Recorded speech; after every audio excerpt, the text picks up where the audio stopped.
Well, we're 8 minutes late. I was doing a mining interview there just recently. Good one to watch, though. Talking about the state of mining here in Canada and in the U.S. Well worth your time to watch. But Jim Check with Now Media. With me, Ian Burns, managing editor out there in the nation's capital. Looks like a nicer day here. Slightly cloudy, partly cloudy, partly sunny, I guess, it's, here in the Okanagan. Nicer, cooler day.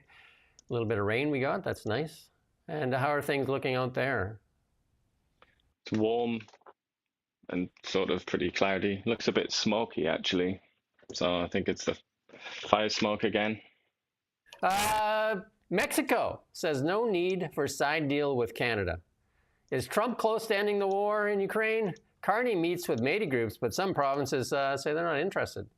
And BCers, Alberta bound. All that and a lot more on the really big show. Let's kick it off here first with this could be the biggest story of the month, of the year, of the whatever. But it sounds like they're really starting to get close to this ending the Ukraine war here. And, Canadians thinking that Russia is the greatest threat to Canada, Russia, China, and the USA, and immigration policies. Those are the greatest threats, though. And the Canadians surveyed by the Department of National Defense rate Russia as the leading threat to national security, and also include China and the USA and our immigration policies. Our own, well, I guess they would rate ourselves as our greatest threat. How's that? I mean, that is rather interesting, though, isn't it? Where you have here listed war, 4%, and immigration policies, 4%. So the same proportion of people that think war endangers Canada think immigration endangers Canada. That's pretty interesting, isn't it? When you think about the sort of attitude to immigration that we've seen from people in power over the last 10 years or so. I'm not sure how much faith you can have in this study here because 70% of Canadians thought the Canadian military was ready to defend Canada. Yeah, that seems a bit much. I mean, I can believe that they're right about the Russian thing. And I don't necessarily disagree. I mean, if Russia took a bad turn, if Putin, were killed or died or whatever and replaced by some nutcase, somebody even more insane than him, Russia is a frightening country with all of those nukes and its kind of irredentist attitude to the world. But I find it strange that you have Russia there just way, way, way ahead, and then 2% say China. As usual, I think people have kind of sobered up a little bit and realized how strong and powerful China actually is. But I think still somehow China is underestimated around in the West, at least. Well, Carney did say that it is the greatest threat to Canada, and I think a lot of people with, more common sense would agree with that, especially when you look at their technology, their population, and their economic engine and what they've done. I think they dwarf Russia in a response to what's going on. They're building up, and Russia's obviously hemorrhaging right now with that war. But on the other side of that, Putin is set to meet with Trump in the coming days, and they say that meeting wouldn't typically take place unless they're ready to sign a deal. We got a little clip here too to play. Have Putin and Zelensky agreed to a summit yet? And where and when would that be? Well, there's a very good prospect that they will. And we haven't determined where, but we had some very good talks with President Putin today. And there's a very good chance that we could be ending the round, ending the end of that road. That road was long and continues to be long, but there's a good chance that there will be a meeting very soon. And then we have another. I wouldn't hold your breath. Yeah, there was another clip here from one of the Russians official, Yuri Ushkanov. Here, let's play this clip here. It's well, you're not going to get much out of it. It's in Russian, but we'll play it anyway. Стороны американцев, которая нам представляется вполне приемлемой. That's good. There you go. And it did say that they said that they have an offer from the American side, which Russia deems acceptable. It's amazing how it's Russia the Americans that are going to settle this, right? And supposedly this war is between Russia and Ukraine, and when the Americans denied having any involvement for the longest time, the Biden administration and that. But here it is. It looks like the only way it's going to end is if the Americans end it. Yeah, I think that's been obvious, hasn't it, since the beginning? Only a few strange people, deluded people, or people that want to deny reality have claimed otherwise, I would say. But I don't know. I mean, from what I've read about this, he met with Witkoff, didn't he, not so long ago? Poots. Yesterday. I mean, yeah. not that time, but the previous time, where they tried to sort of figure each other out, try to figure out a deal, and the Russians just came out with absolutely stupid proposals, which is basically the surrender of Ukraine, demilitarized Ukraine, I think complete neutrality, provinces that they don't even control, like Zaporizhia and Kherson, basically just absolutely everything that they wanted. And they said, if you don't meet those demands, then no peace. So in other words, no peace. And word on the grapevine is that they would just want the same thing, that they've just pointed to that and said, yeah, we just still want that. So, well, I mean, if Trump agrees to that, then I think the Ukrainians are likely to reject that and start really having a go at Trump. I think both of them are both Russia and Ukraine are in a really bad spot. I mean, if Trump cuts off the money supply, which is cutting off India buying their oil, and we've heard recently that Ukraine is conscripting now people over 60 and people with handicap and that stuff. They're running out of bodies to put into this war. So, people are dying. I think Trump keeps saying, 7,000 people are dying a day. These are somebody's brothers, sisters, cousins, fathers, mothers, all that stuff. And, both sides are sending people into a meat grinder. And, at some point it has to come to an end. All wars come to an end at some point. And they come to an end always at the negotiating table.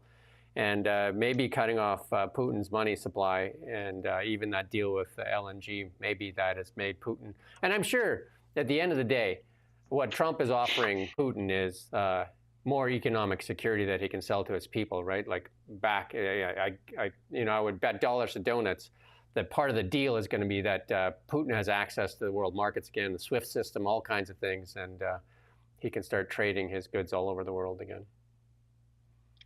Yeah, but then if you listen to Putin and what he actually says about this war, pretty consistently he says the same thing. It's not really about money. It's about the sort of heart and soul of Russia and the Russian people and Russian history. And it's kind of like, as is usually the case, to try and get a population motivated to go to war. The entire narrative has been about how Russia's existence is at threat, is at risk, and how Russia might be sort of wiped off the map by the evil Americans and all the rest of it. Like, he's pretty, and it's, I'm presumably you watched the Tucker Carlson thing. Like that's a perfect example of Putin's position on this, and it's consistently been that. It's just all about bogus history from the 9th century and stuff like that. It's like, this is the real deal for Putin. So I'm not entirely sure that a bit of money is going to sway him. I think he wants land. I think he wants to control Ukraine, and he wants to possess the eastern part of Ukraine. Well, I've interviewed the Friends of Kiev guy here, Dennis Storchuk, a few times, and I'm going to interview him again in the near future and talk about what's going on in Kiev. And it's not good. And I'm sure both sides are likely tired of sending people into that meat grinder. And, hopefully there is a solution here at the end. We'll leave it at that for right now. Mexico, we sent the photo op king down there. Francois Philippe Champagne went down there for some photo ops, took Anita Anand with him. And, they're trying to squeeze out a bilateral trade deal with Mexico. And, she said, Claudia Sheinbaum said, we don't need that. Well, I don't know. I haven't heard any Canadian officials say that they wanted a separate deal. But I mean, there were whispers in the press, weren't there? But why would she? They already have a free trade deal with Canada and don't use it. So why would they care? She's not going to sell out the Americans either. Like, I mean, that would be like, I mean, she got the 90-day extension. She needs America. Like, Mexico needs America. And so why would she sell out America Well, America needs Mexico as well. You wouldn't believe it if you listen to the half-wits in charge of the country, but they really, really need Mexico. But they're not going to sell out the U.S. for Canada. I guarantee that. That's just not going to happen. Well, nobody's going to sell out the U.S. for Canada. Not even our great friends in London there. They wouldn't even do it. They were Keir Starmer right away down to the White House talking about how great Trump was, signed a deal. Yep. The Europeans did the same thing. Nobody's going to sell out America for Canada because the American economy is God knows how much bigger than Canada's. Not just in terms of the GDP, but in terms of their control of financial institutions and liquidity and all the rest of it. The Americans, they're basically like 10,000 times more important than we are in economic terms, as well as every other term. The American military is part of that, and Trump has shown that he's willing to use it. And again, that might be part of that too, because, with Biden, I'm sure Putin was never threatened by America deciding to, go after Russia. But, sending a few B-2 bombers over there too might wake him up if he started shaking the glass there in the Kremlin. There you go. CTV put out this thing, Carney to meet with Métis groups on major projects bill today. But not all people want to meet with him. BC and Manitoba representatives says, we're not interested in meeting with the Prime Minister to discuss building major infrastructure projects. I mean, it's a big deal, isn't it? Because this is just about the Métis, and Manitoba said no. I mean, people with even a very small understanding of Canadian history knows that Manitoba's Métis HQ, isn't it? So if they're not involved, what's the point? But it's kind of mad that they came out and just said, like, the Ontario Métis Society or whatever the hell they call themselves. They just saying, like, oh, these Ontario people, like, they're not even legit. Like, we're not going to sit in the same room as them and make them, like, feel like they actually exist, like they're a real entity. So we're just not going to come. Absolutely bizarre, vindictive rivalry, apparently. And then the BC people, they say, oh, we would just send a Teams invite or whatever, a Zoom invite, and that's not good enough, so we're not going to come. So, I mean, it's a bit of a disaster, isn't it? A bit of a mess, but there you go. A clown show for sure. There you go. I mean, bringing the Canada together in one big economy. We can't even get groups to show up for a meeting. And then, and this is another problem here. Yukon Nation says it will strongly oppose all new mining claims. Says that in its traditional territories, the Nachu Nayak Dun Group's chief said it is advising all mining companies and their financial backers that no new claims should be staked in their traditional territory to protect our planning process and our treaty rights. So, and how do you fix a thing like that? How do you get around this? It's the great question of our times, isn't it? Because we don't have a leadership style similar to Trump's, let's say, where you just like threaten people till they give you what you want. It's all about compromise in the Canadian system. So, lots of people put their hands up and demand to be compromised with, and that's just another example, really, isn't it? It's all about committee meetings to have meetings, and meetings to have meetings, and more regulations to counteract the regulations, and then we just go around. They need to regulate the meetings, so that's the thing. We just kind of circle the drain, and here it is though, the new 11-8 podcast Nanos poll. A Nanos poll projects Mark Carney with a supermajority. Do you believe that? Actually, yes, I do.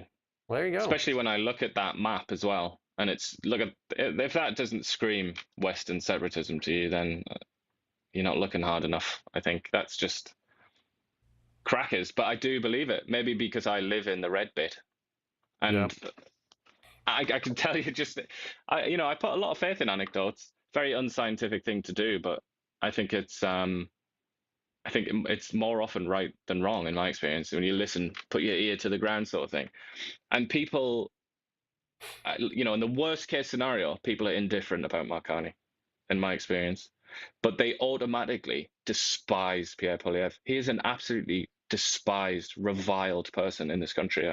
I don't think the Conservatives quite realise that. I'd say a majority of people in Canada hate his guts.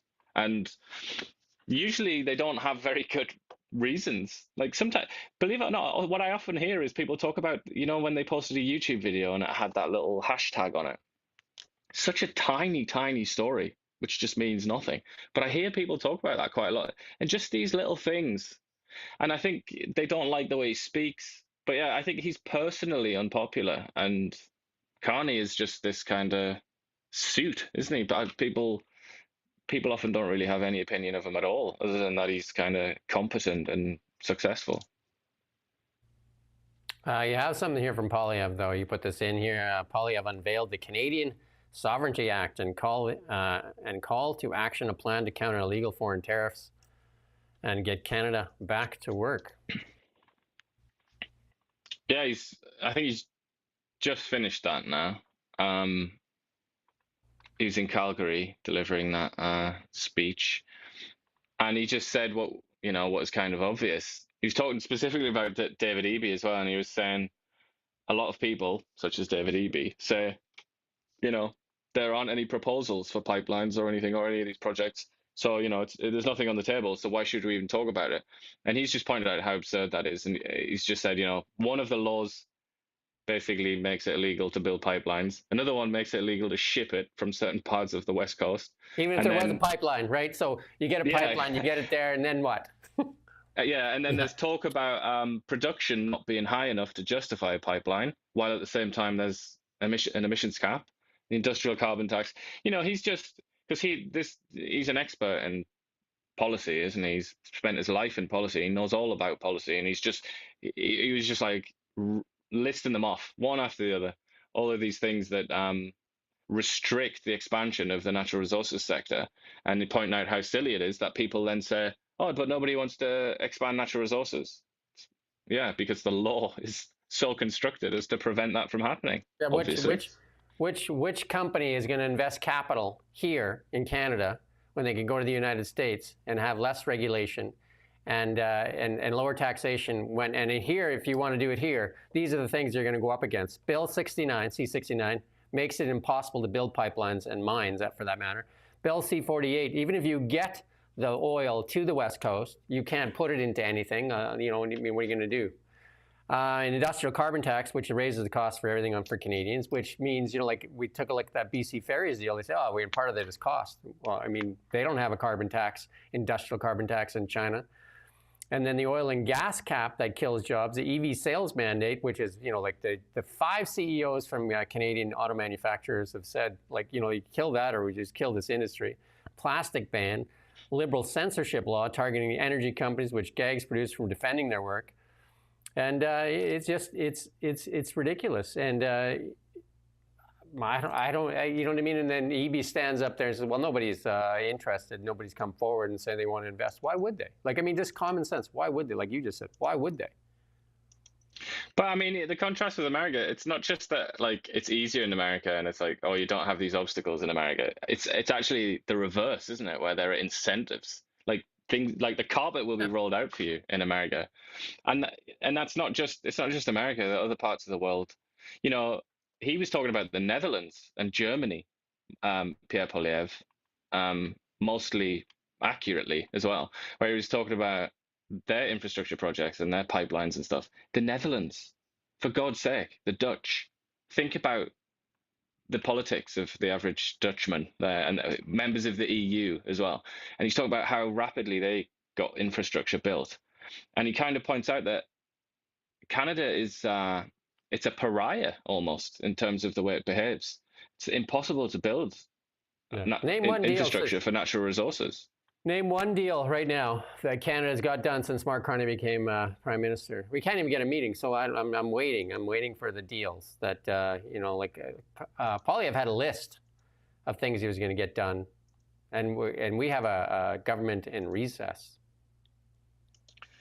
Well, I guess C5, yeah, that's a deal of a sort, isn't it? But it's currently being dismantled and argued against, isn't it? So it's not a deal. The C5 was supposedly put into place to make deals. That's not the deal. Where is the deal? Where is, I've seen the one the CTV is promoting, the chocolate guys selling his chocolates. Like, wow, Canadians are going to just, the economy is going to boom because the guy's selling chocolate somewhere, right? That's the deal. That's the deal. Chocolate economy. Yeah, why not?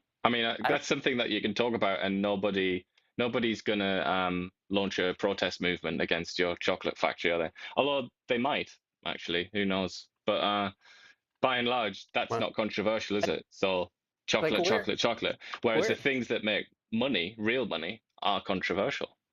Yeah, and like EB and Wab Canoe came out and said that they're going to build the giant wind farms. Okay.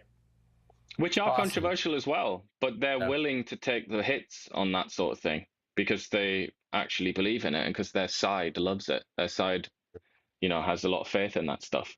So they're willing to alienate people and talk about controversies and how popular certain things are.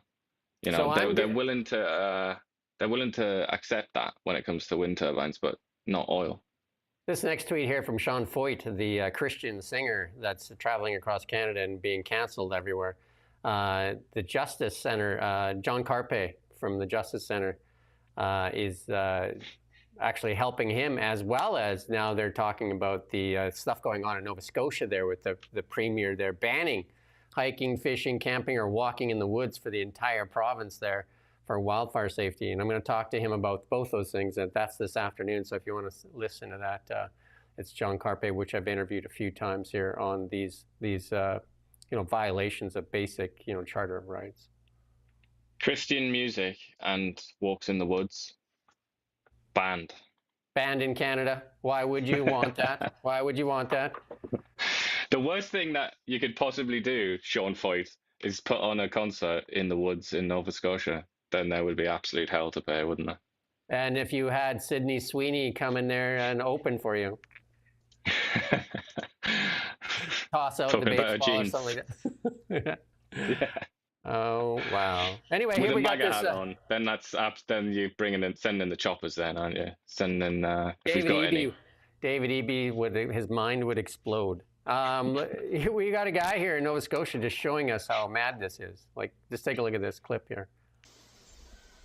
Hey everybody, Jeff Evely here. I'm in Petersfield Provincial Park in the most tyrannical province of Canada, which is Nova Scotia, with my fuzzy friend Axel, where we walk pretty much every single morning. And here you can see that this area is taped off because that trail is the woods. But this area is not taped off because that's not the woods. This area is taped off.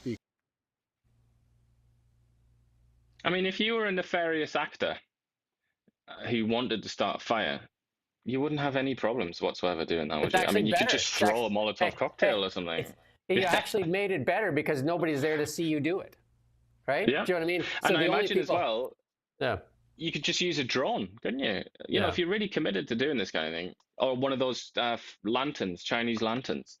Like, if you really wanted to do it, there's loads of ways to do it. Then the kind of people that are likely to break the law in the first place and start a fire when fires are banned, the kind of people that are going to do that are just going to walk straight through a barrier, aren't they? They're not going to care about that. Because if they're already willing to break the law or break the rules by having a campfire, why would they care about the sign that says no hiking? So the scary part about that is I've seen the media defend this, the Nova Scotia premier, and saying, what are people complaining about? And the other part is, they did a story, I watched them do a story on Newfoundland and say, the government of Newfoundland will consider other measures to keep wildfires down. So this is the thing that'll happen in one province and another province, and they'll just keep going. And then this is what you want in Canada, where you don't even have the right to walk in the bush. The idea, people have been walking in for what? I don't know how long has the earth been here. You know what I mean? Maybe have better wildfire fighting things, more mitigation, more, and then really punish the people that actually commit arson and start these fires. Really make an example of them instead of just saying, oh, he had a bad day. But it's also kind of it's kind of like a car crash or something. It's like it's going to happen. If you've got roads, there are going to be car crashes. If you've got woods and it's dry, there'll be fires. It's almost like so obvious that it's going to happen. But to apply this collective punishment and collective suspicion, like an entire population, everybody's guilty under suspicion. Yeah, that's obviously what people are chafing at. But it seems like a lot of people in officialdom can't grasp that. They can't understand that.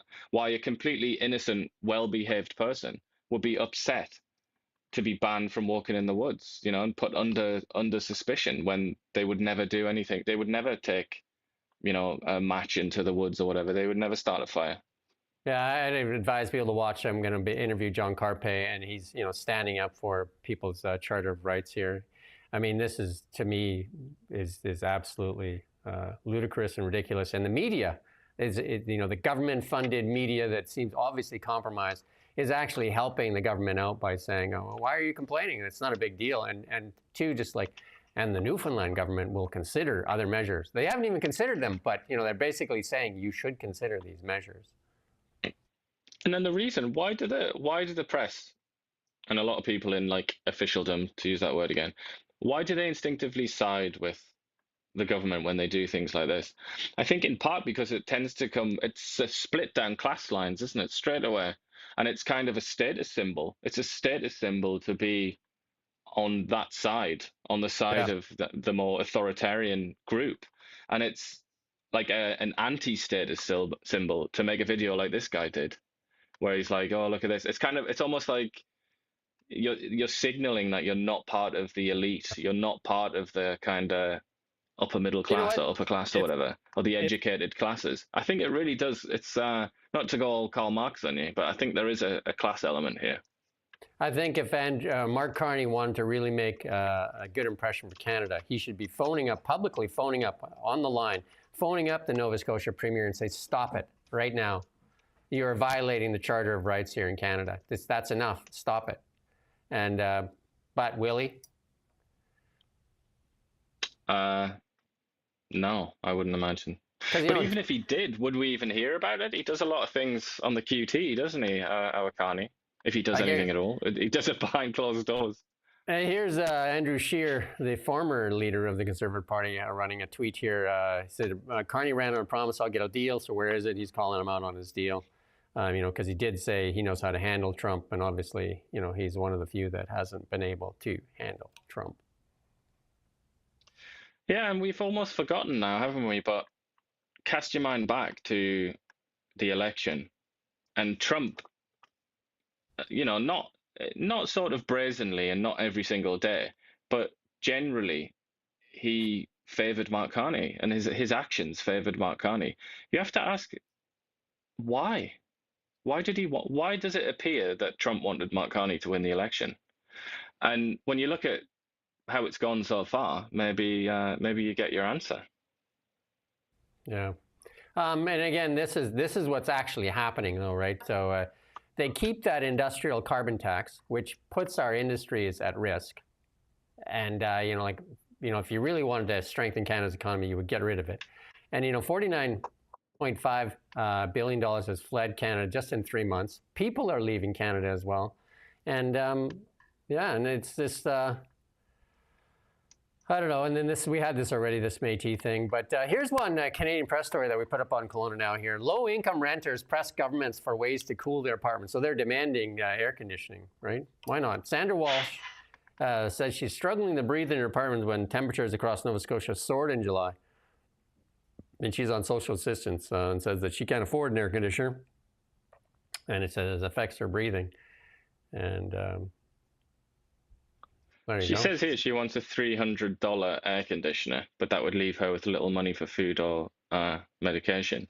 But then you scroll down further in the story and it says, like hospital visits for heat-related conditions are surging. Almost guaranteed that those hospital visits, each one, will cost way more than $300. So you could kind of make an argument, couldn't you, that you would save money in the long run if you got these people air conditioners. But I mean, I don't know. It's a very tricky one, isn't it? I thought we weren't allowed to use energy. We were supposed to just stay in our home and shut up. Well, obviously it'd be a wind-powered air conditioner. Oh, Jim. there you go. Come on. Or maybe it can be powered by one of those bikes, where it like generates electricity. Then you can get fit at the same time. I'm just going to leave that there. There you go. And then this lady here, Doctor, we talked about her before. This is Holly Don't Blacklock, sorry. Dr. Mona Niemer. She's really defending her job. She makes a paltry $393,000 a year from the Canadian government for that Sky Canada project, where she says, "Oh, we're going to discover aliens, and it's only a matter of time." She just keep giving me that $393,000 a year because it's only a matter of time.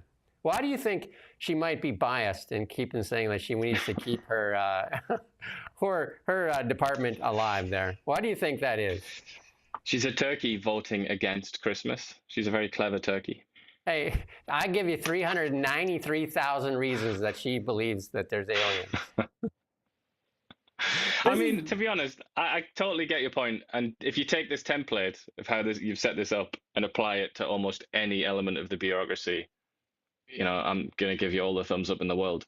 But I would just say, at least this is cool. And at least this is like taps into human imagination and dreams and things like that. At least this has value. Whereas a lot of these people who are on more money even than her are just, they are literally doing nothing at all. I'd say she's no Mulder. And if anybody's going to discover the aliens, it's not going to be Canada. I guarantee it. Yeah, probably going to be the James Webb telescope, isn't it? Yeah, you know what I mean? It's not going to be Canada. So why are we wasting when we could use that 393,000? She is no Mulder, no X-Files.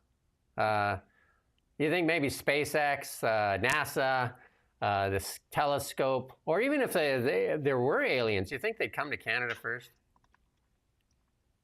Big country, innit? They might accidentally land in Bombaffin Island. Hey, they might land in Nova Scotia and get a $25,000 fine. This is ridiculous. This is ridiculous. And she's defending it. There's 390. That's what she should say. I'll give you 393,000 reasons that I should keep my Sky Canada job. Imagine that. It is an exceedingly fat wedge, that, isn't it? And then she's got 7 employees. Yeah, just what is she doing for 390? And why are we paying bureaucrats that kind of money? While paying, not to be too sort of crude about it, but while paying soldiers 10% of that to go and theoretically die for Canada, it's not on, is it really, when you look at it like that?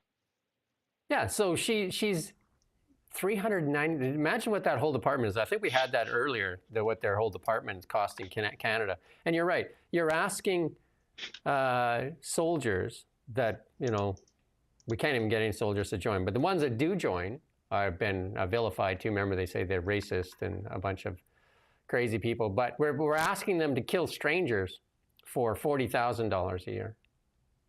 And I think in general, in Canada and in other parts of the world, the elite, so to speak, are like vastly overpaid. It's kind of, it's astonishing, isn't it? And I think this really hammers home just how overpaid they are.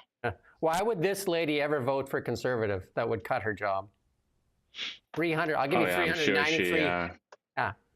I'll give you 393 reasons why she would never vote Conservative.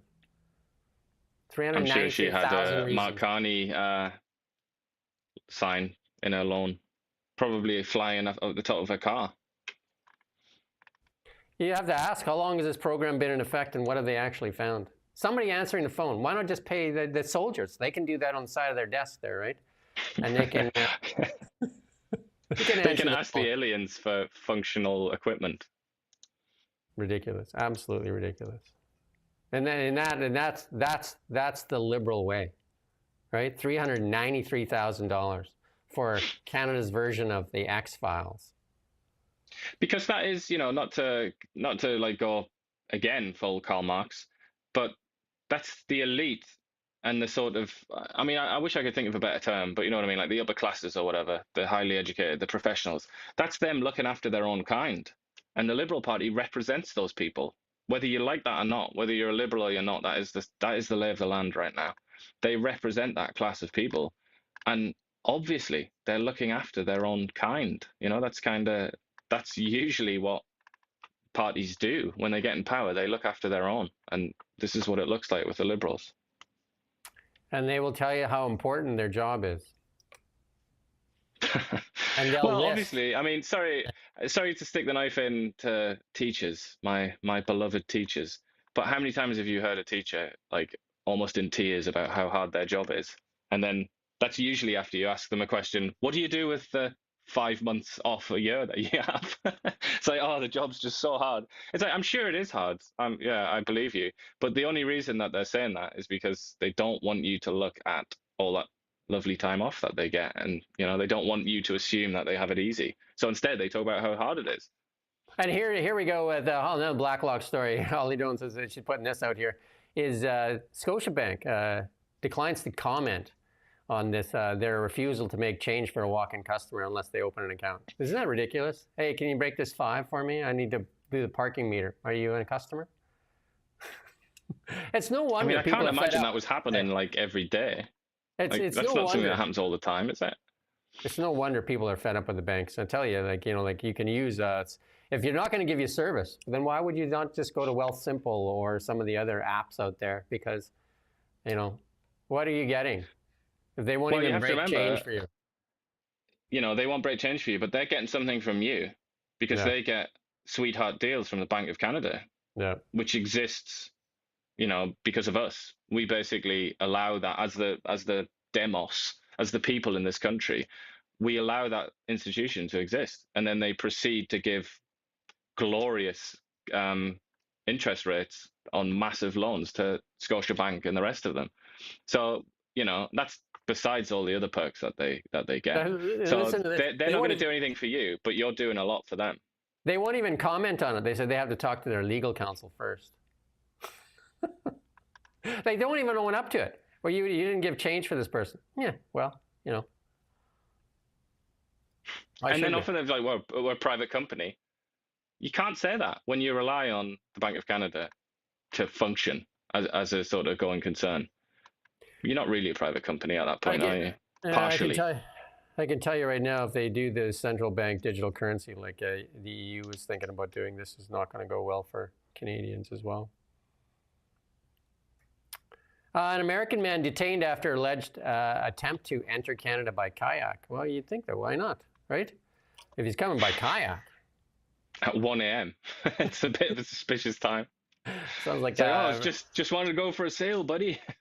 It sounds like a Trailer Park Boys, Ricky and Bubbles trying to cross over there.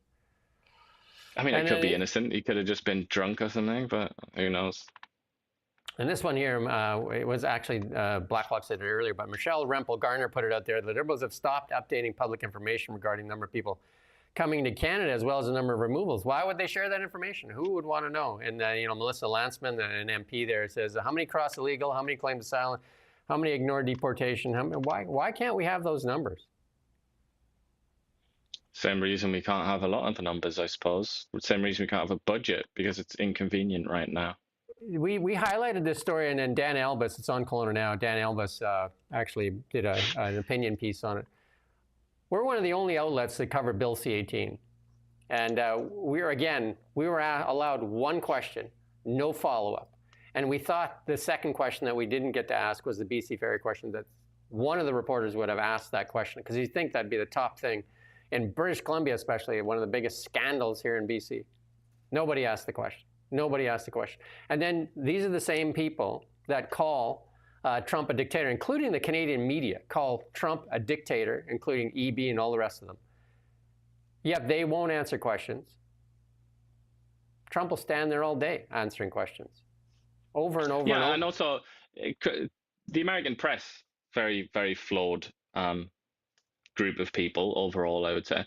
But there is no chance that zero people in the American press would ask about the BC Ferries thing. I mean, I had another listen to the press conference just out of a kind of bizarre desire to harm myself, I suppose, some kind of masochism. I listened to it again, and it's like Kelowna reporters, local Kelowna reporters saying like, if you get a deal with Trump, how can you trust him? What? That's what I mean. They have TDS. What the hell are you? Why the hell are you asking that question? It's such a stupid question. Like, if you've got something to say about Trump, think of something interesting. Just think for a bit. Just sit in a quiet room for a little bit and just think. And you could probably think of an interesting question. But instead, it's like questions like that, while the BC Ferries thing, still Carney hasn't said a word about that. I mean, and how many other things are there to ask Carney about? There are so many questions. Yeah, like And name the I remember projects. when Name the projects that are that you've got done. Name the projects that are going to start here in Canada. That's one. yeah, or just God, I mean, the list is endless. There's no point in going into it. But I remember when I went to learn to be a journalist into journalism training in college, one of the first things that they said is to the sort of assembled class was, if the Prime Minister walked into this room right now, what 5 questions would you ask him? And if you didn't have an answer to it, they were quite sort of serious, and they sort of said, "Are you sure you want to be a journalist?" Sort of thing. Like, are you sure this is a job for you? Because you should have those 5 questions in your pocket right now, because you never know. This should be on your mind all the time. And yet, the questions apparently that the Canadian, journalists want to ask is, can you trust Trump if you sign a deal with him? Like, for God's sake, man, is that a question? That just Ridiculous. seems like somebody else asked a question that you were thinking of. So it's like, can you trust him? Because he's not a very nice guy, You know what they should do? They should put both Poilievre and Carney in the American press briefing room and let them go with those 400 reporters for an hour and see how they make out. You know what I mean? Because I wouldn't have any worries about Poilievre. He's got the gift of the gab, hasn't he? Carney, yeah, there'd be a lot of ums and ahs and scratches. He wouldn't survive. He wouldn't survive. And there's something wrong with Canadian media. There's something wrong. They're compromised because they don't ask those questions. You would think that question has to be top of mind, the BC Ferry thing. Nobody's asking that question, and it is one of the biggest scandals here in British Columbia. And nobody's asking. But it's also a federal scandal because it's within Carney's control. Yeah. Carney could instruct Gregor Robertson, Chrystia Freeland, and say, kill this deal. I'm the Prime Minister. I'm the boss. Kill it. Get rid of it. He could do that. He could do that now. Yeah. So, ultimately, the buck stops with him. Yeah. You can talk about BC Ferries, you can talk about David Eby, you can talk about Chrystia Freeland and Gregor Robertson and all that, but the buck stops with Carney. He's the big dog here, and he still hasn't even been asked. It's absolutely bizarre. So again, if you want a free and democratic country, then you need to free the media and stop government funding. Repeal Bill C-18. You need to demand that they stop government funding of media, and demand better from the media. I would say as well, stop gatekeeping press conferences, and I'm not just saying that for us, because we can get into them, as we've shown. It's a bit harder for us, but we do even get in when they try there. to block us. Even when they try to block us. Yeah, we can still get in there, but there are media organizations out there, that you sort of have to say with a whisper because they're so despised and they're so extreme and weird, but they never get in. They literally, they'll try and get in and they'll just be told, they might even be arrested, as happened to that Rebel dude. And I know a lot of people are like, Rebels, not journalists. Okay, maybe not. Say that if you want, but they are like in opposition to the government and they do have a big audience. Do they not also deserve to ask a question? It's kind of, that's what Trump, you mention it a lot. That's what Trump has changed, where he's letting in all of these like obscure media outlets. He's letting everybody come in and ask a question, and that is, for all of his failings, that is definitely one of his that's definitely a positive about him. Who got mad? And then who got mad because of that? The established media, right? Because they want the only access, right? And the same thing in Canada. If you got in Ottawa and in the parliamentary gallery, which we've tried to do, that group won't even let you in. Imagine the outrage. That is real gatekeeping. Yeah, we've tried to get in. Ian's in Ottawa. We've tried to get into the parliamentary gallery. It's actually blocked because he might ask a question nobody wants to hear. Do you know what I mean? Quite hard to do it in Victoria as well, which we looked into, and that is ridiculous. A bit of there are big attempts made to dissuade you from doing it, which is absurd. It should be like it is in for court, where you can just turn up and if you prove you're a journalist, you can go in and report on a court case. That's what it should be like, because there aren't. Let's be honest. If you did that in the Trump world, there's going to be congestion. It's going to be hard to get a seat. It's going to be hard to get in. But if you do that in Canada, there aren't that many journalists in Canada, for reasons that we discuss every day, because they've been persecuted so much and life has been made so difficult for journalists and media outlets in this country. There aren't actually that many. So you could let them all in. And it would probably be a lot better, I think, than the current situation, which, you might argue it's actually a bit sort of risky at times, where you have like that guy that I can't remember his name, and I'm not really sure he's a journalist necessarily, but like a commentator, where he had to go to Tofino on the beach just to ask Trudeau a question. And it obviously like freaked Trudeau out, didn't it? He obviously hated that, Justin Trudeau, because I think he was with his kids. And it is kind of ugly to look at. Wouldn't it be better if you just let that guy come and ask a question? Like that would be a bit more civilized, wouldn't it? That was Keenan Bexty or whatever his name is. He was with Rebel at the time, but he's branched off now. I think he's with Candace Malcolm now with Juno News. Yeah, but I mean, he's not a violent person, is he? He's not going to go on. He's not going to kill you or anything like that. He just wants to ask you a question. It would have been better in the grand scheme of things if he'd just been allowed in to the press conferences, and then he would have asked his question. Every time I hear guys like Andrew Cohen and stuff like that calling Trump a dictatorship and all this stuff, and the EB and like the liberals calling it a dictatorship in the United States, and I look at the access for the press there and the access for press here, it's ridiculous. They need to look in the mirror. It's absolutely ridiculous.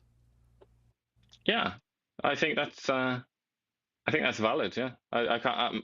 I would love to hear a counter argument to that, because I can't really think of one. I mean, probably something about making sure that it's serious. That these are serious occasions and they're not ruined by these naughty people from various Juno or whatever various outlets. We can't get in. Yeah, we're approved by the government. When naughty people. We're now approved by the government as credible media. So where is our access? Well, maybe we're just not credible enough. But still, I just feel it's very dangerous territory, isn't it, when the government starts to decide. We've said this millions of times, but when a government starts to decide not just who's media, who isn't media, but like who's serious, who's honest, and who's not honest. Lots of people think the CBC are dishonest, and CTV, which is the most popular news outlet in Canada. Lots of people think CTV is dishonest, and yet there they are, front of the queue all the time. I like that Steve put unbiased in quotes in his headline of his story. Steve's been a journalist for 35 years and with the Daily Courier here. Obviously a well-respected local journalist here in the Okanagan Valley, but not well-respected enough because he had to send a letter to Stephen Fuhr, saying, like their Bill C-18 is actually threatening the existence of this platform and his job. Well, also even Mark Carney said he respected him, didn't he? Live on air there, although but not enough to take away. Not that he knew who he was, but not enough to take his foot off his throat. But enough to give a vague answer and talk about how great CBC is. Yeah. So here's Sandra Kobina trying to make a name for herself. She's an MP here, and she's just recapping Mark Carney's first 100 days in 90 seconds or less. Today is day 100 since the election, so I think it's time to ask the question, what has Prime Minister Mark Carney done so far? Well, he took no action on repealing the laws that are strangling our natural resource industry. He watered down a GST cut on new homes by limiting it to just first-time buyers. And he let crime and chaos continue to fester on our streets with no serious plan. He also refused to table the federal budget, even when racking up a projected $90 billion deficit. The Liberals have had 10 years, and this government is not moving with the urgency and the boldness that this moment requires. While the U.S. Congress has worked over 100 days this year to reorient their economy away from Canada, Carney's Parliament has been open for just 20 days, completely ignoring the massive threats that our economy is facing. We need to get rid of anti-development laws, limiting our energy competitiveness. We need to cut the GST on all new homes and incentivize cities to build more homes that are right for their communities. We need to give tax incentives to Canadians to reinvest their money here at home. We need to repeal the Liberal catch and release and toughen up sentences for violent criminals, drug traffickers, and domestic abusers. All of this, by the way, was in the Conservatives' 100-day plan, but instead of that, Liberal MPs got a vacation. Share this video if it's time for the Liberals to get back to work and take real action on the big issues facing our country. Well, there you go, Sandra. We shared the video. I like the glockenspiel or whatever that was in the background. Very good mood music. But I mean, the awkward fact here, and sorry to rain on your parade, Sandra, but the awkward fact is the Canadian people aren't buying what you're selling. They prefer Carney. Why is that? That's the question they need to answer. I mean, they can focus on Carney, they can try and discredit him, but I would just say it doesn't seem to be working. I think you might have to go back to the drawing board, guys. Yeah.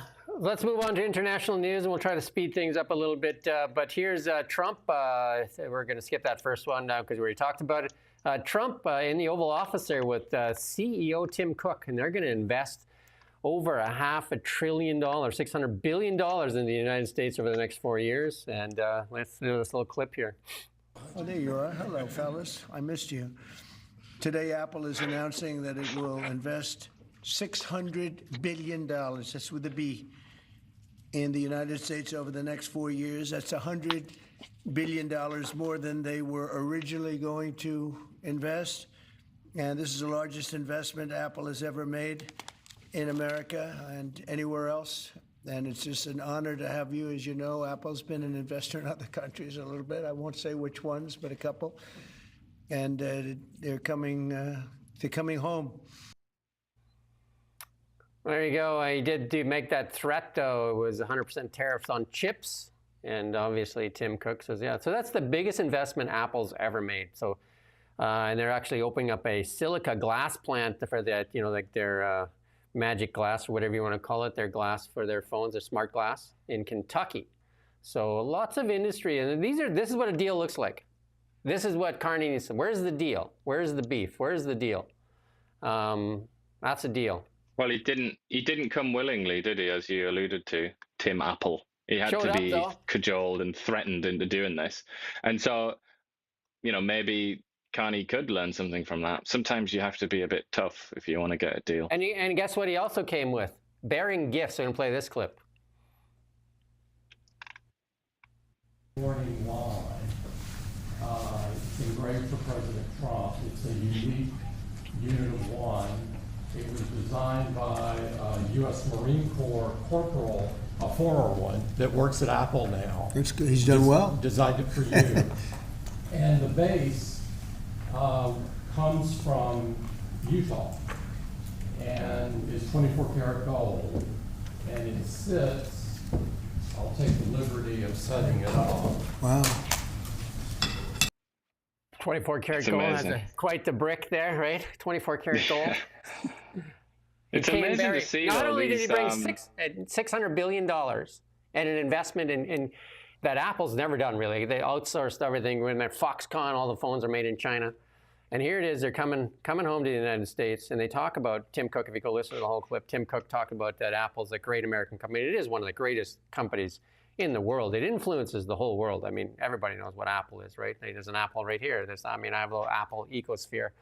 And they're investing in the United States, and whether it's under threat or whatever it is, but they're really bringing a lot, and also the energy is going to fast track. And says that because obviously those big AI things and are going to use a lot of energy, but he's fast tracking them to create their own energy so that they're not taking from the grid. And he's saying we're going to clear away the regulations for you so you can fast track and get your own energy plants going.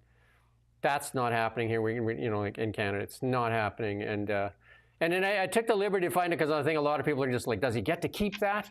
You know what I mean? Because most of the time when you get gifts, it does say though, domestic gifts they get to kind of keep as long as from foreign governments they don't get to keep it. That goes into the archives and stuff like that. But domestic gifts they can keep, but there's some dollar values in there. So likely that 24 karat gold base there is not going to qualify as underneath that. Thing. The glass there itself, likely you can probably take the glass with them, but the rest of it is probably going to have to be part of it. It'll end up in his museum or something, because all the presidents end up having these libraries. And he did talk later in that thing how he's donated his salary. He's only the second president of the United States to donate his salary, and I think the other one was George Washington that donated his salary. I mean, Trump doesn't need the money, obviously. There you go. I don't think many of them have really needed it, but maybe Jimmy Carter was from a rich family, wasn't he? Don't know. But a few of them will have needed it. Ulysses S. Grant was always broke. He probably needed it. Barack Obama got rich as the president, right? Oh, And that's Joe a Biden. guarantee, isn't it? You'll be elevated into the, oligarch class. And the Biden family, I mean, they were making scads of cash, the whole family, while they were in there.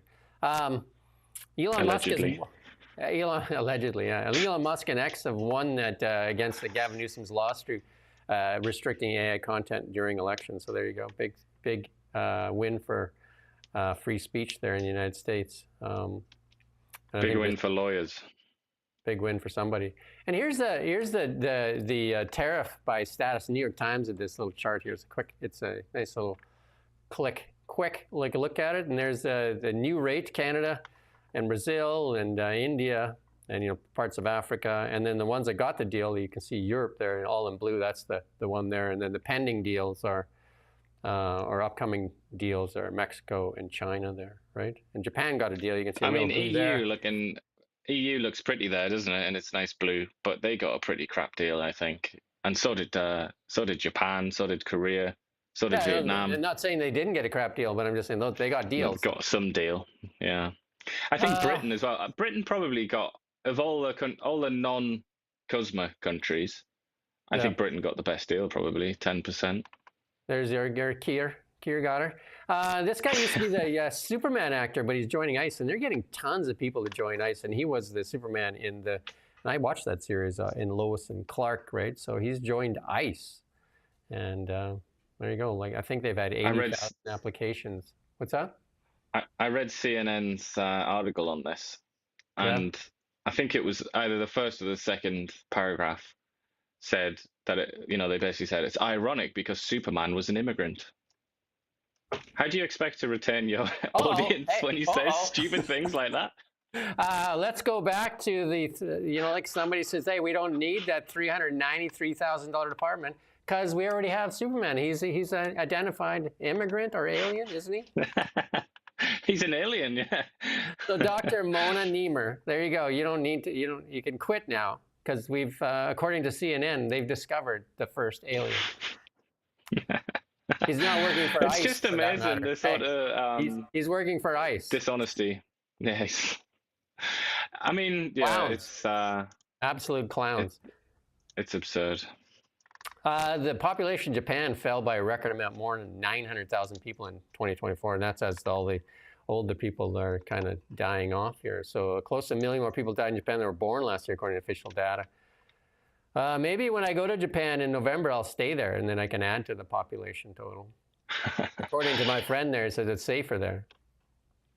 Well, their problem isn't that they've got too many old people per se. That's not the cause of their problems. The cause of their problems is that people stopped having kids in like the 80s or something like that, and now they're just in hell where the old people haven't been balanced out by new people. So they just have it's like a tree. They got the leaves at the top, and then they've just got a really sort of thin line of young people. If you look at their demographic pyramid, and obviously people don't want to listen. I mean, Elon Musk started to talk about this a few years ago, and he's got probably the biggest platform in the world, and still nobody cares and nobody's listening. It's kind of like, it seems like it's one of those things that we're just gonna have to crash against these rocks as a species and find out what happens, because I don't think people. Well, lots of people in Canada have been convinced that they shouldn't have children because of climate change. So they've just decided that they are going to have an existential crisis of their own.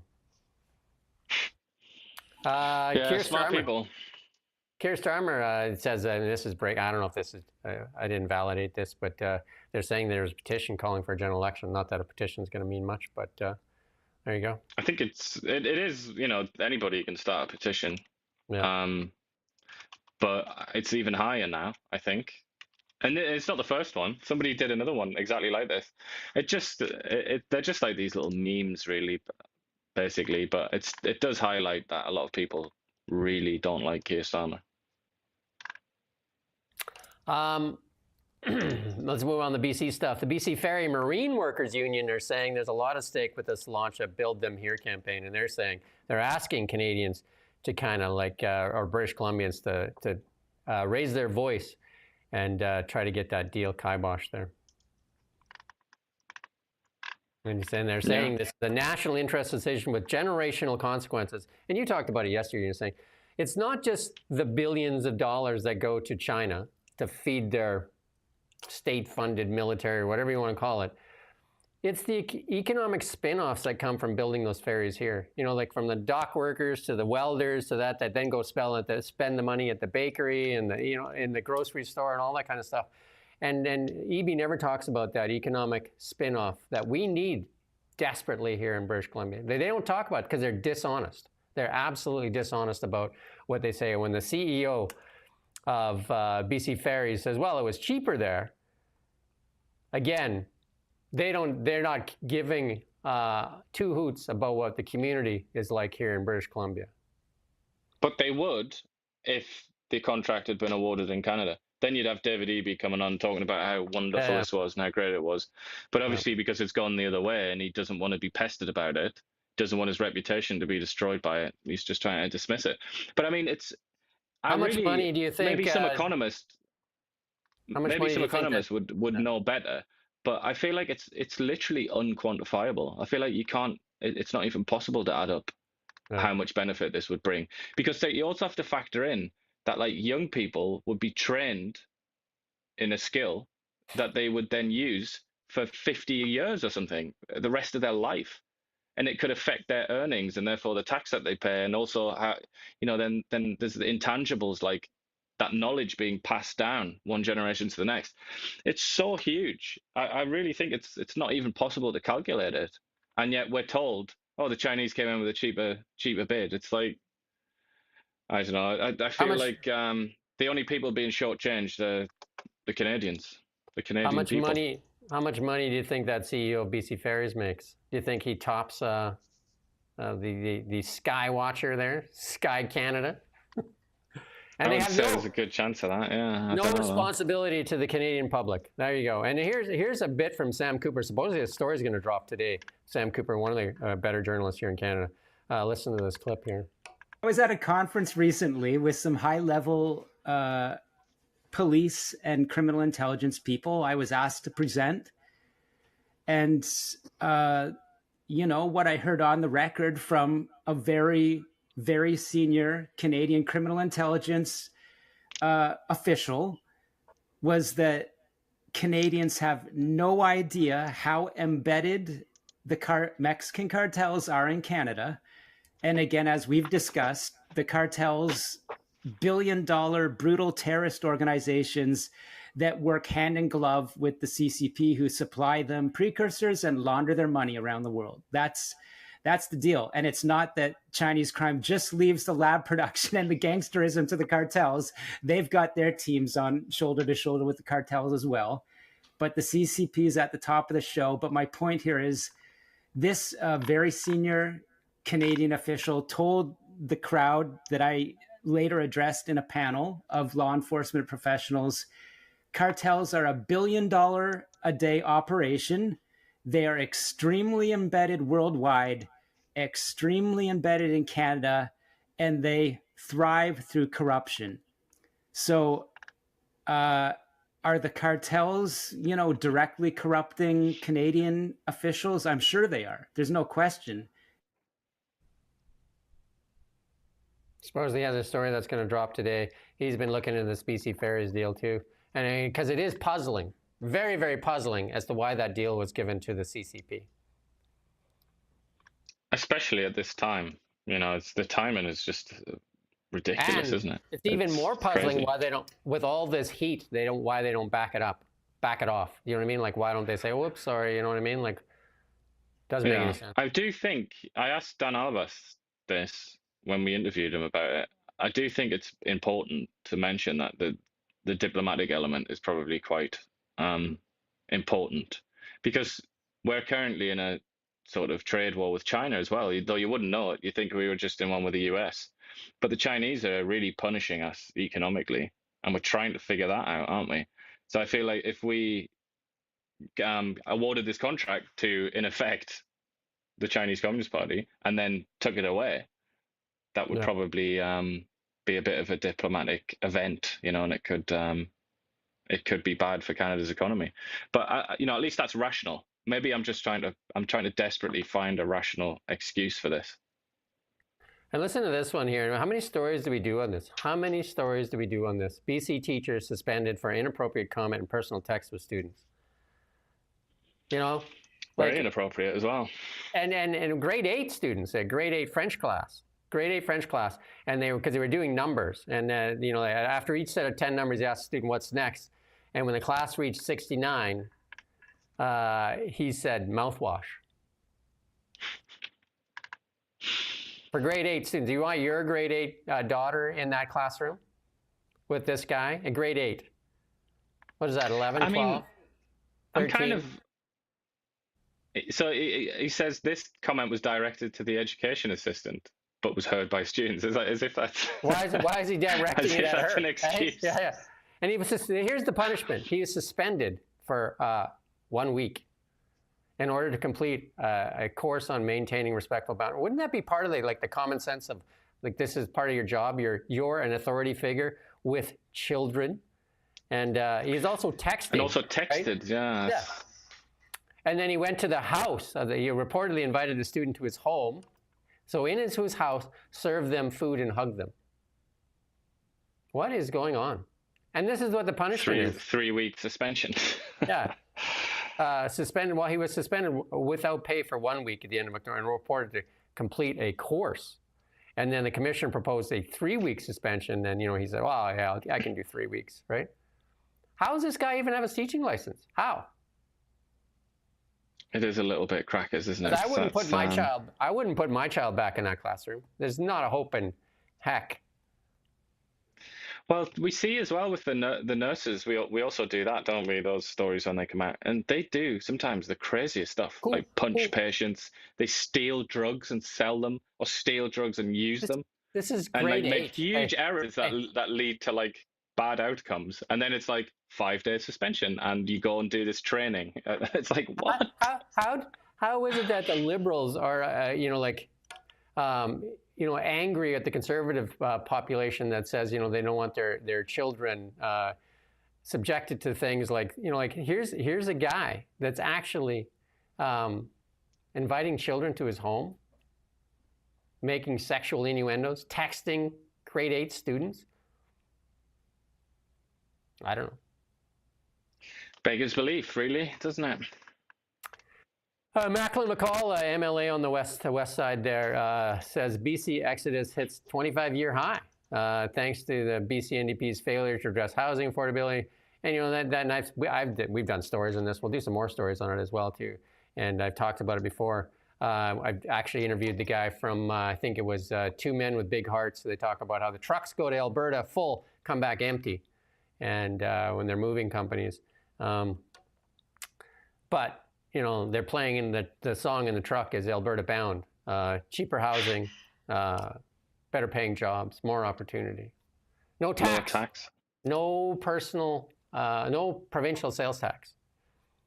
But I think the housing is like that.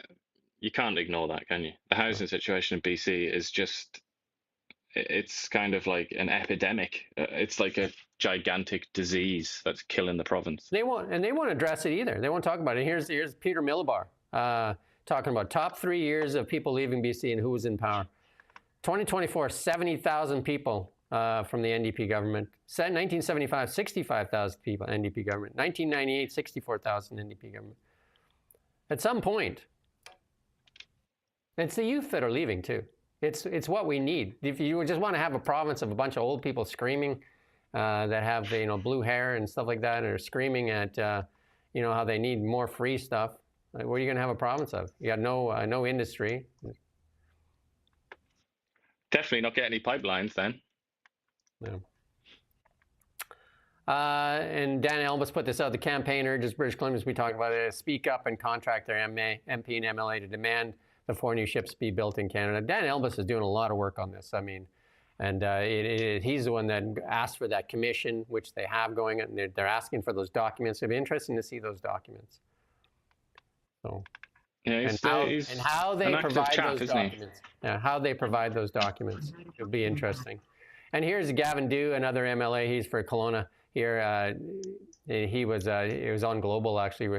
And he said, we're losing the next generation. We're going to play a small piece of this global clip here just to show you some of it here. Alberta has been calling for years now, and when British Columbians answer, they have a lot to say. What we heard largely repeatedly was... That's okay. Like, we don't need to play that whole clip. You can go watch it on Global if you want. But housing affordability, taxes, regulation, jobs and wages, public services. I mean, what BC has going for it is the weather, for sure. But, you know, people can't eat the weather. Can't drive the weather. I suppose not. You can't eat killer whales sightings, as enjoyable as that might be. Not going to feed you. And if you live underneath a wind turbine, you know, it's kind of windy. I have no idea. Anyway, and again, they've been parading around this. Carney was here in West Kelowna there, talking about forestry and how they're going to, you know, like support the forest industry with some loans. Again, loans.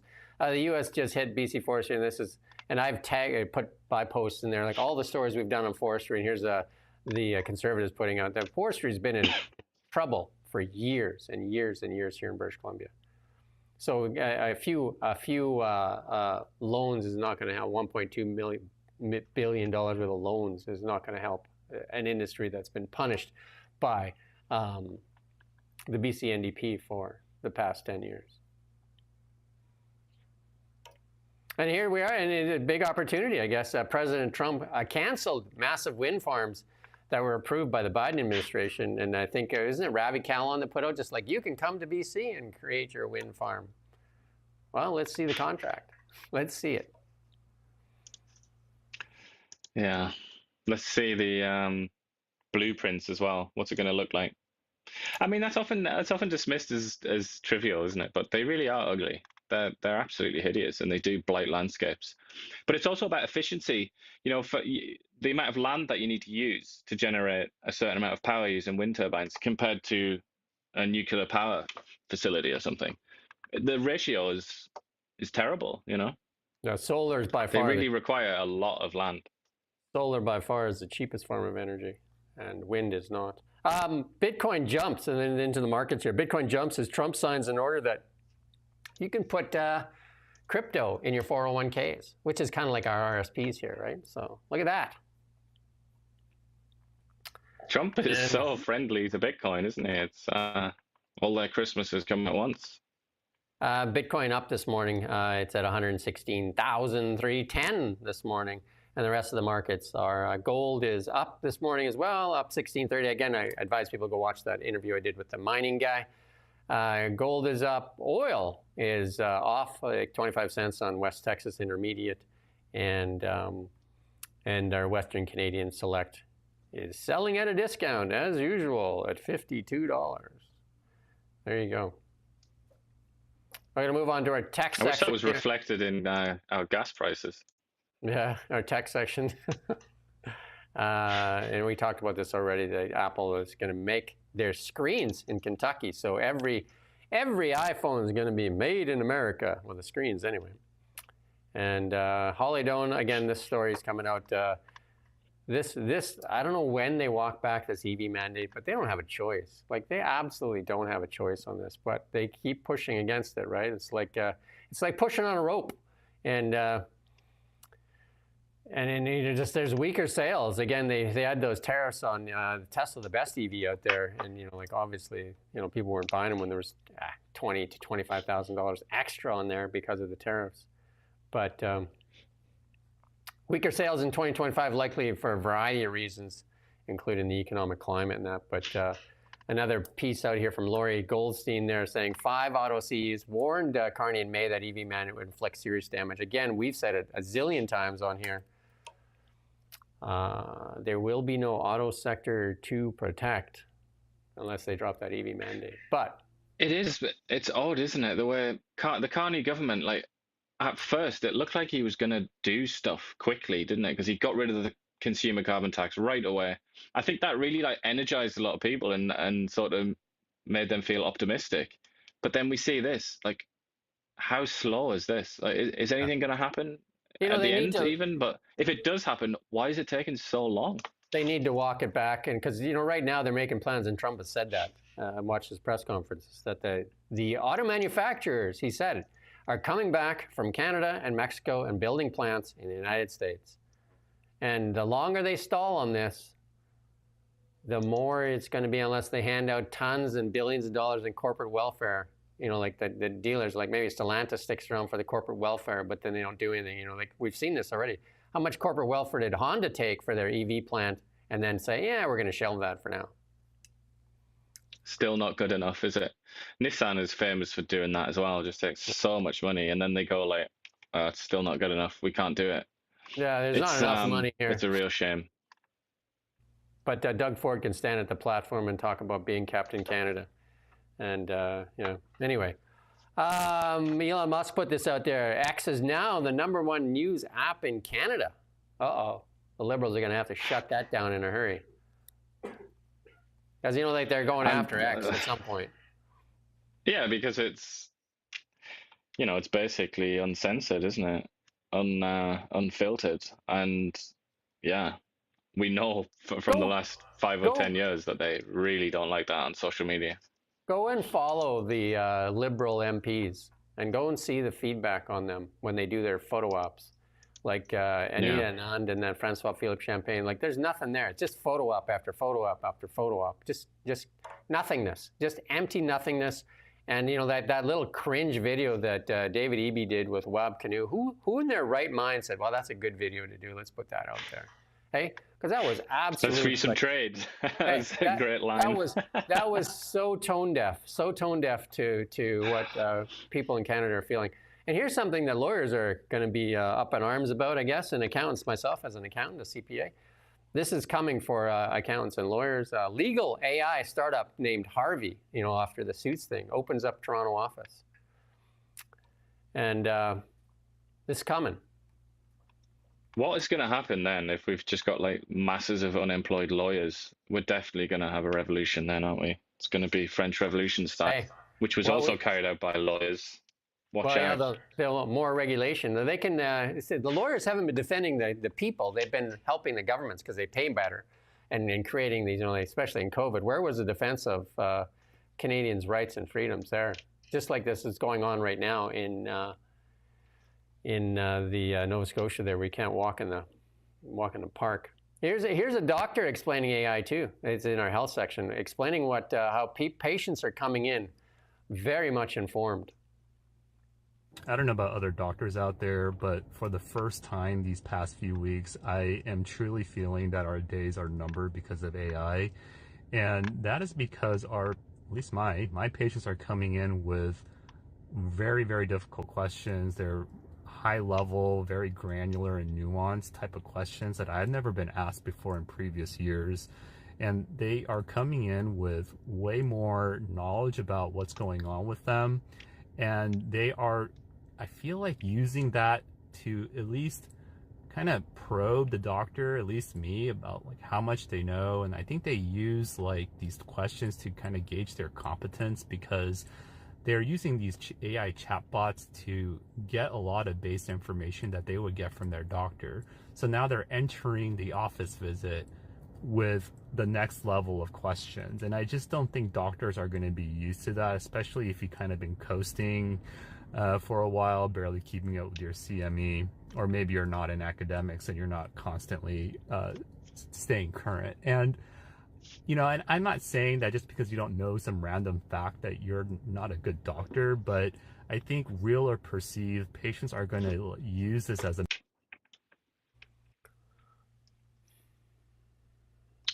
Damn right. And that's everything, isn't it? That's like real estate. No. We've already said law. I mean, if you're not using... Maybe accountancy, but I don't know. Maybe you'll be safe. If you're not using AI, you're missing the boat. Like, you're literally missing the boat, because there's so much information based on... I have a family member that is working as an interning, and he's actually a young guy, so he's adopting all that, and he's utilizing it so they'll become better. The ones that adopt it will become better. As opposed to, I remember tons of visits with a dog. They just wanted like 3 minutes. What's wrong with you here? Right? They're not a doctor, like they're just a drug dealer, right? Like, here, everybody leaves with something. Everybody gets something, right? You know, obviously you need this. Take it. Oh, you got a reaction from that? Take just this. for good luck. Take this. I remember once I had, in Edmonton, I had tonsillitis really bad. I went to the doctor. It was a Métis center, and they gave me these pills. They were absolutely huge, like, I don't know, huge. And I could barely swallow them because that tonsillitis was so bad. And I took them for a day or two, and then it got worse. I couldn't even breathe barely. So I went to the U of A hospital, and they lanced it in the waiting room. And he said, we got a lance. He said, you could die. Like, you know, you have so much poison in your tonsils there. And so they actually, you know, held you over and stuck a scalpel into it and filled a petri dish with pus and blood. And sorry if that's getting gross. And then he asked me what I was taking, and I showed him the pills. And he said, oh my God, that's going to make it worse. Okay, thanks. Right? I had almost exactly the same experience in Kelowna, where I was given the wrong antibiotics, and it's called Quincy, and it's killed many people throughout history, where it chokes off your air supply. It very nearly happened to me as well. Anyway, there you go. And then silly doctors, eh? And another piece there, the food professor, Canadian grocery update, the biggest price jumps in the last 12 months. White rice, who needs to eat white rice anyway, I guess, right? That was an India export restriction. Grapes up 34%, coffee up 30%, that's Canadian tariffs that we put on. Oranges up 23%, Canadian tariffs put that on. The squash 21, ground beef 16, strawberries 13, blah, blah, blah, blah, blah, right? Don't understand squash and strawberries. I don't really understand beef. It's like, we're in a pretty beefy country here. A lot of beef is produced here. Well, they've convinced a lot of beef farmers that they shouldn't be doing beef because of climate change, and so there's less and less beef. It becomes more expensive to do it as well, yeah. You're supposed to eat bugs, man. Like, come on. Well, he's supposed to be a vegan and eat rice, but I can't eat rice now. We're into our Are You Serious section. And again, this one, it took me a while to get it, to see how fast you get it here. So here's our first one. There you go. It's Pierre Poilievre, the dog, and Mark Carney, the cat. Did you get it yet? I got it. I recognize that symbol.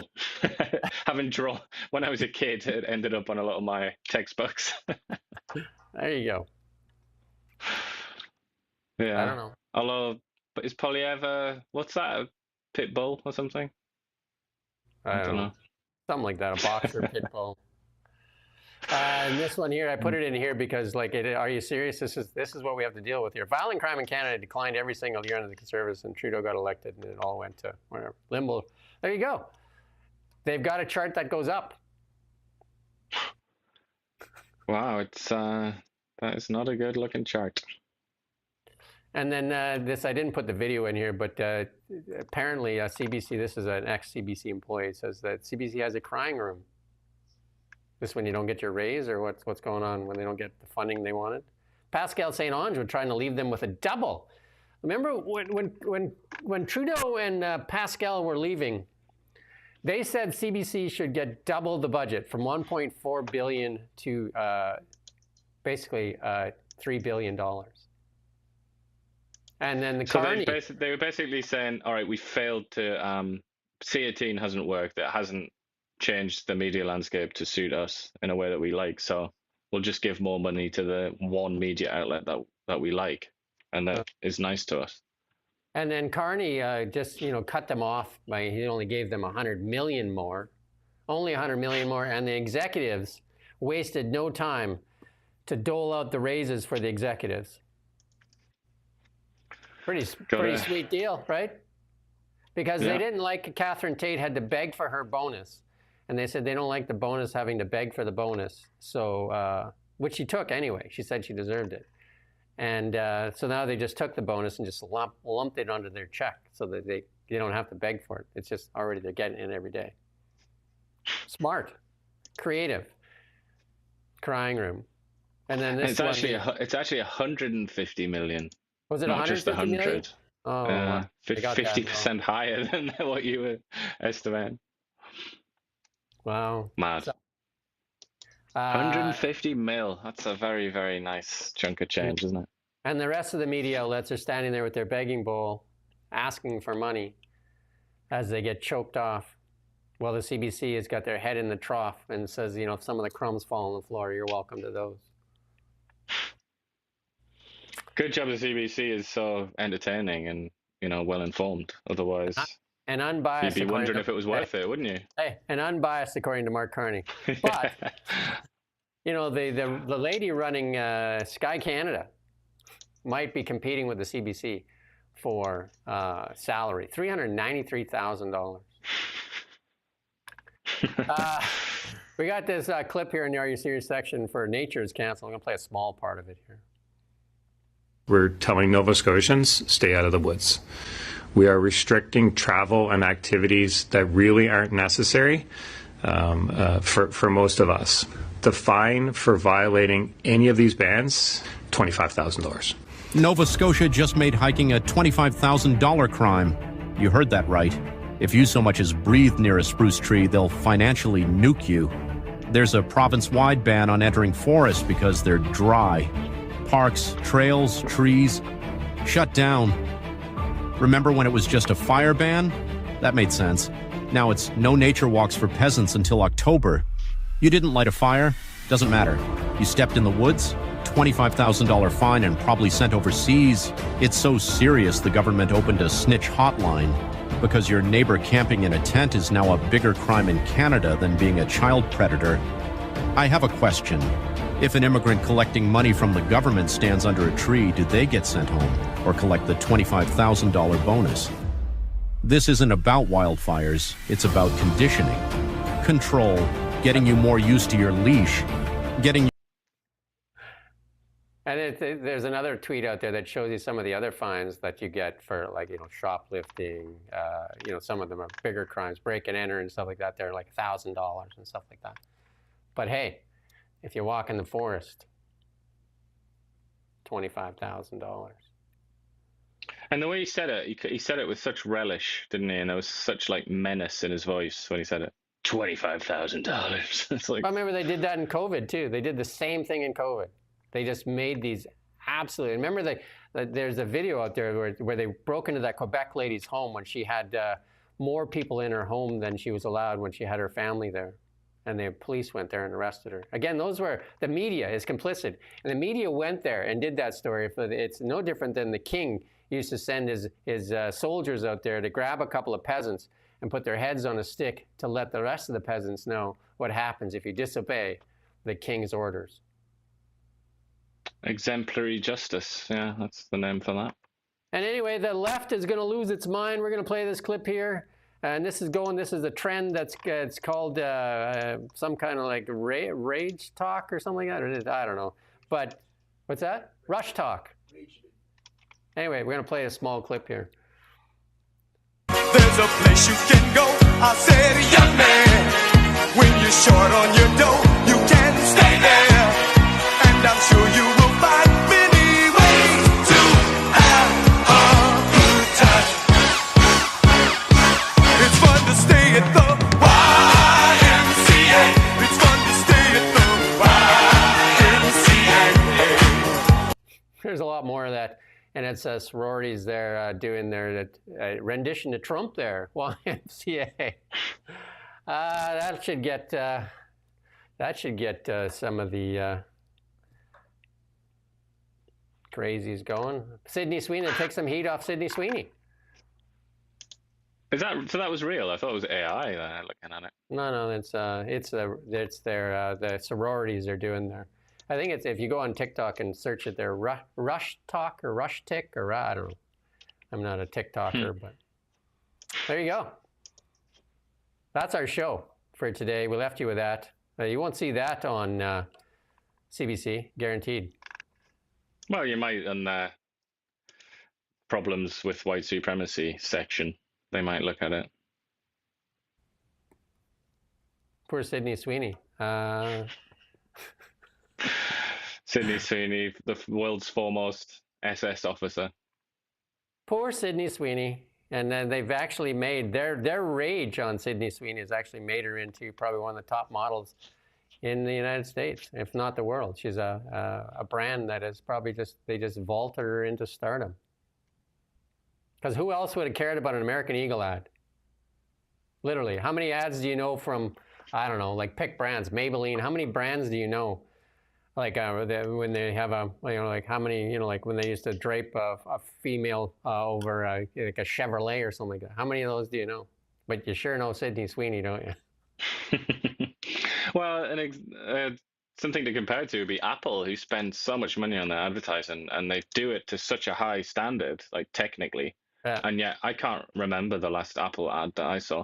I mean, I know they did have a good run, didn't they, about 20 years ago? But I can't remember any big ones that was one of the lately. best ads ever, 1984, and that Steve Jobs was actually predicting the future, actually, with his 1984. Because I would say, if you look at that ad in 1984, go watch that Apple ad. It's iconic. And you go, think about that. That's the Canadian electorate there, sitting in the room.